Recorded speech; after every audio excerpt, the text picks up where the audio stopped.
Hello everyone, welcome once again. आज जो आप यहाँ पे हेडलाइन देख रहे हैं, यूजीसी के नए नियम पर देश भर में हंगामा है, क्यों बरपा।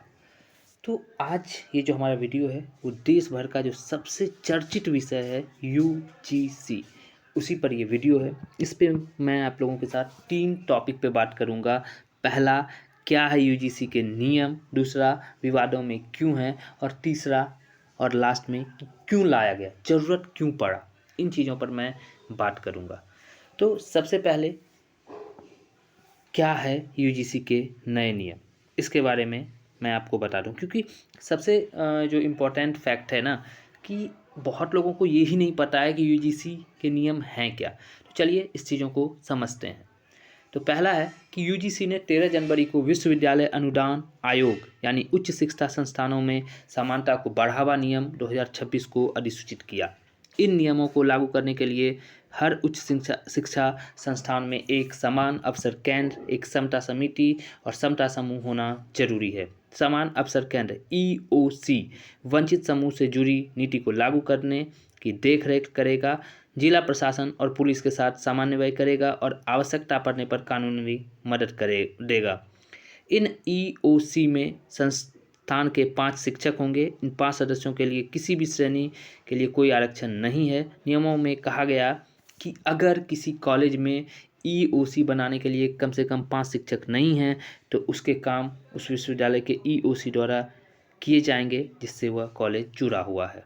समता समिति क्या है, इसको समझते हैं। तो ईओसी में 10 सदस्यों वाली एक समता समिति होगी जिसकी अध्यक्षता संस्थान का प्रमुख करेगा।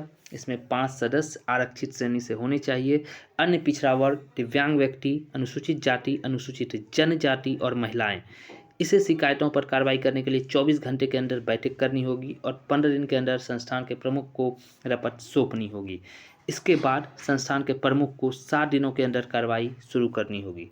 समान समूह की बात करें तो इन्हें परिसर में भेदभाव पर नज़र रखने और उसे रोकने के लिए बनाया जाएगा। उन्हें सचल रहना होगा और समय समय पर संवेदनशील जगहों पर जाना होगा।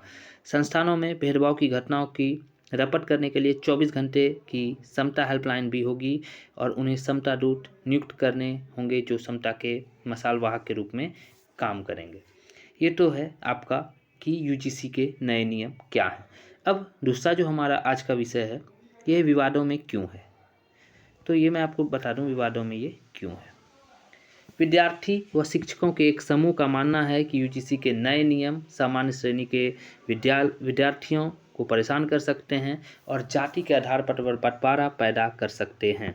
नियमों का एक पहलू जिसका वे विरोध कर रहे हैं वह यह है कि भेदभाव की झूठी शिकायतों के मामले में सजा का कोई प्रावधान नहीं है और नियमों को पालन न करने पर संस्थानों पर कार्रवाई की जा सकती है।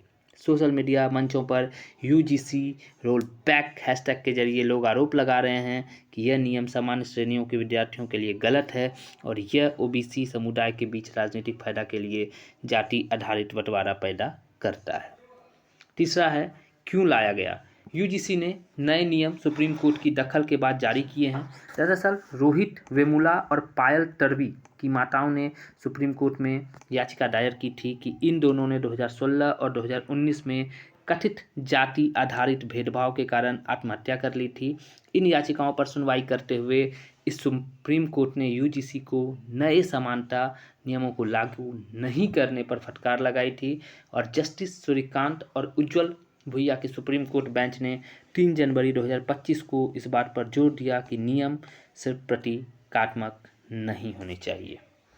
तो ये थे इस वीडियो के 3 टॉपिक जिसमें मैंने आपको ये बताया कि यूजीसी के नए नियम क्या हैं, विवादों में क्यों हैं और क्यों लाया गया।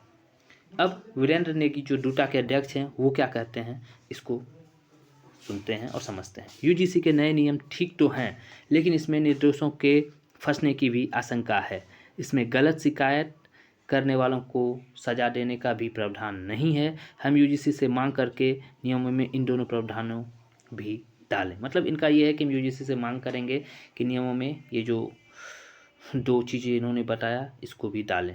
उसके बाद वीरेंद्र सिंह सोलंकी यानी AVP के राष्ट्रीय महामंत्री, ये क्या कहते हैं, तो शैक्षणिक परिसरों में सौहार्द सुनिश्चित किया जाना अनिवार्य है। UGC को सभी हितधारकों से संवाद करते हुए भ्रांतियों को दूर करना चाहिए। ये बहुत इम्पोर्टेंट बात कहा इन्होंने। अब आपको क्या लगता है UGC के बारे में, आप ज़रूर बताइएगा। क्या UGC सही है, क्या UGC गलत है, आप किस तरीके से सोचते हैं, आपके मन में क्या क्या ख्याल आ रहे हैं, ये ज़रूर कमेंट कीजिएगा। और अगर आप पहली बार चैनल पे आए हैं तो चैनल को सब्सक्राइब एंड शेयर भी ज़रूर कीजिएगा। Thank you for watching. जय हिंद।